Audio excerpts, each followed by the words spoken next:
اعوذ باللہ من الشیطان الرجیم، بسم اللہ الرحمن الرحیم۔ میڈیا کے تمام دوستوں کا، خواتین و حضرات کی تشریف آوری کا بہت شکریہ۔ چند باتیں آپ سے عرض کرنی ہیں، اور اس سے پہلے کہ میں پورے الیکشن کے حوالے سے، بلدیاتی الیکشن اور اس کے بعد کی صورتحال پہ بات کروں، میں چاہوں گا کہ سویڈن میں جو واقعہ ہوا ہے، اندوہناک اور افسوسناک اور شرمناک، کہ جس میں ترک ایمبیسی کے سامنے ایک انتہائی غلیظ حرکت کرتے ہوئے ہماری لیے سب سے بڑی دو ہی چیزیں ہو سکتی ہیں، ایک اللہ تعالیٰ کا نام اور اس کا کلام، اور نبی پاک صلی اللہ علیہ وآلہ وسلم کا نام نامی، اس میں گرامی، اور آپ کی ذات کی حرمت۔ اور یہ اس شخص نے یا کچھ لوگوں نے یہ ناپاک جسارت کی اور قرآن پاک کو نظر آتش کیا، اور افسوس کی بات یہ ہے اور شرم کی بات یہ ہے کہ اس کی اجازت سویڈن کی حکومت نے اس کو دی، اور وہ یہ کہتے ہیں کہ ہم اس عمل میں شامل تو نہیں ہیں، ہم اس کی حمایت نہیں کرتے، لیکن اگر انہوں نے اجازت دی ہے اور اگر یہ کہتے ہیں کہ آزادی اظہار کا یہ معاملہ ہے، تو یہ ان کا جو ہے وہ دوہرا معیار ہے کہ بعض لوگوں کے لیے کوئی آزادی اظہار نہیں ہے، اور مسلمانوں کے لیے جو چاہو کرتے رہو، اور جس طرح سے چاہو ہمارے جذبات کو اس سے کھیلتے رہو۔ ہم بہت گناہگار، خطاکار لوگ ہیں، امت، لیکن بہرحال کچھ چیزیں ایسی ہیں کہ جس پر ہم کوئی کمپرومائز نہیں کر سکتے، اور قرآن پاک کی بے حرمتی کا یہ واقعہ، اس نے ہم سب کے دلوں پہ ایک وار کیا ہے، اور ہم یہ سمجھتے ہیں کہ اس پر احتجاج کرنا ہر مسلمان کا فرض ہے۔ بلکہ میں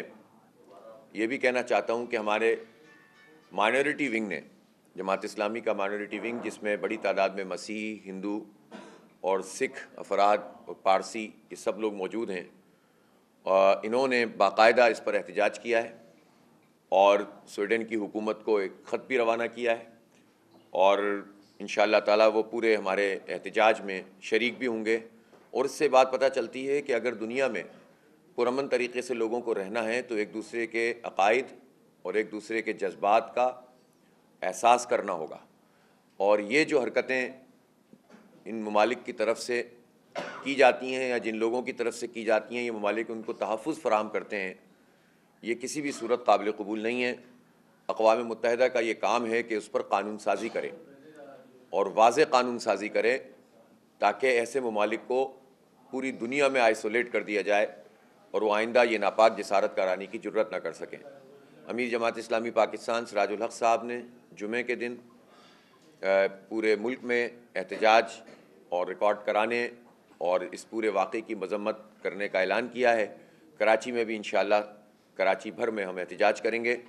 اور قرآن پاک سے اپنی وابستگی کا اظہار کریں گے۔ میں اس موقع پر پوری امت سے یہ درخواست بھی کرتا ہوں، خود ہمارے لیے یہ بات بہت بڑی اہمیت کی حامل ہے کہ یہ کلام پاک ہمارے لیے سب کچھ ہے، ہماری زندگی اور ہماری آخرت سنوارنے کا ذریعہ ہے، ہمارے لیے ہدایت ہے اور رہنمائی ہے۔ مسلمانوں کا اس قرآن سے تعلق ہونا چاہیے اور اس کا فہم ہونا چاہیے، اور اس کے مطابق ہمارے معاشروں میں نظام قائم ہونے چاہیے، تاکہ عدل قائم ہو سکے، انصاف قائم ہو سکے، انسانیت قائم ہو سکے۔ یہ اللہ کا کلام ہے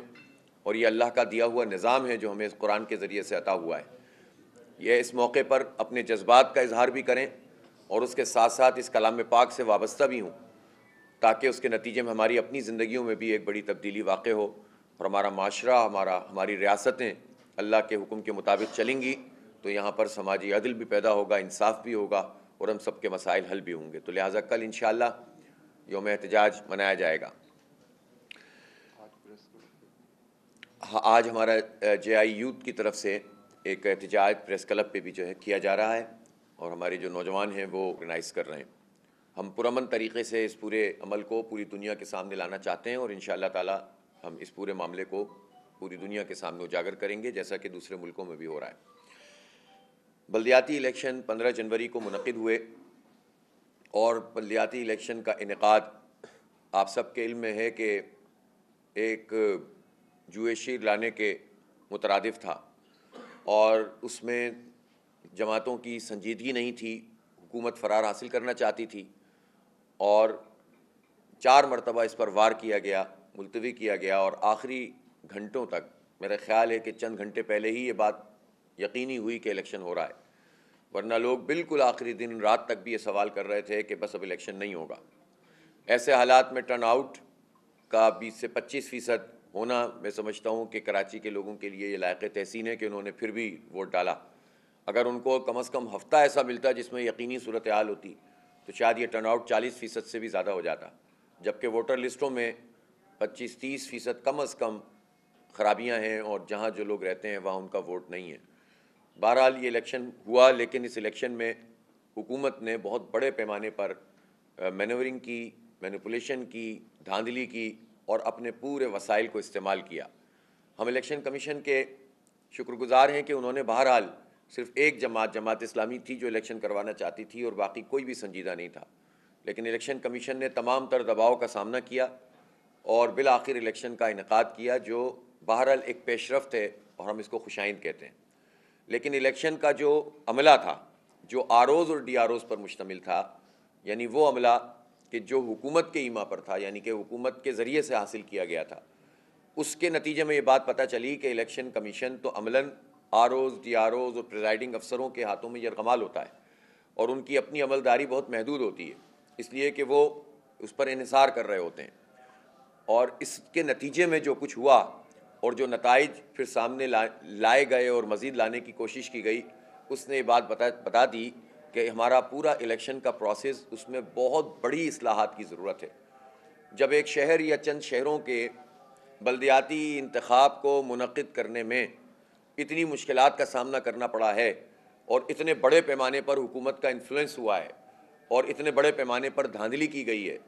تو آپ سوچ سکتے ہیں کہ پورے ملک کا انتخاب کیسے ہوگا۔ اور اگر پورے ملک کا انتخاب کا کوئی میکینزم اس طرح سے موجود نہیں ہے تو آپ سوچ سکتے ہیں کہ اس جمہوریت کے اوپر ہم کیا بھروسہ کریں گے، کہ جس میں جو مینڈیٹ ہوتا ہے وہ مینڈیٹ جینوئن ہوتا ہی نہیں ہے، بلکہ زبردستی اپنے نمبر حاصل کر لیے جاتے ہیں۔ لوگ ایک طرف چل رہے ہوتے ہیں، رائے دوسری طرف سے نکل رہی ہوتی ہے، اور اگر رائے میں بھی کوئی مسئلہ بن رہا ہو تو ان نمبروں کو تبدیل کرنے کی کوشش کر دی جاتی ہے۔ ہم نے ان 6 نشستوں پر، جو نشستیں ہماری زبردستی ہتھیائی جا رہی تھیں الیکشن کے بعد کی تمام تر چیزوں کے باوجود، اس پر جب احتجاج کیا اور الیکشن کمیشن سے رجوع کیا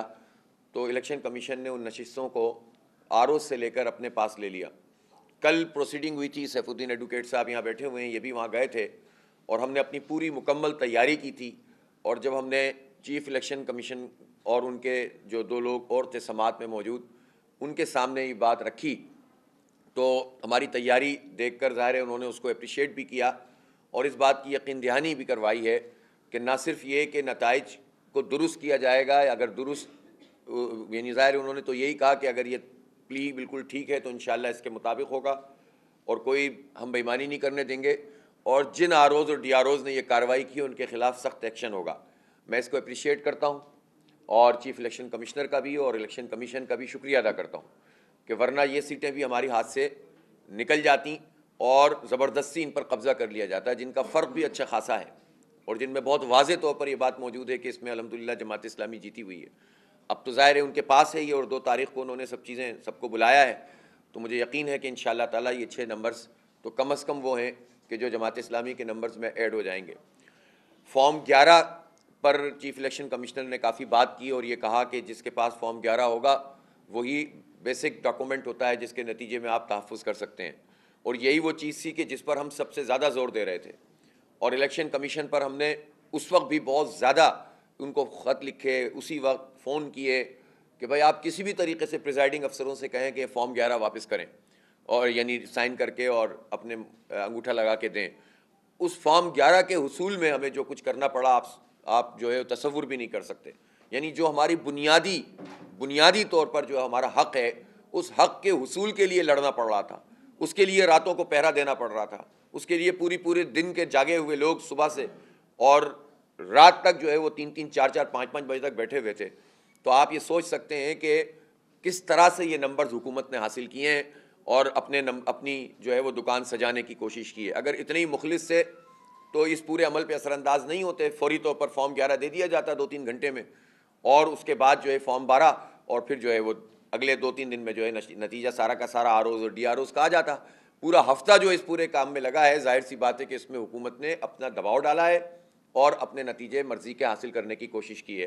جماعت اسلامی کا جو سیل قانونی معاونت کے لیے کام کر رہا ہے، ہم نے پہلے بھی تمام جماعتوں کو پیشکش کی تھی، اور میں یہ کہنا چاہتا ہوں کہ ان 6 نشستوں کے علاوہ بھی ہم یہ سمجھتے ہیں کہ ایسی 25-30 نشستیں ہوں گی اور ہیں جن پر کسی نہ کسی طور پر حکومت نے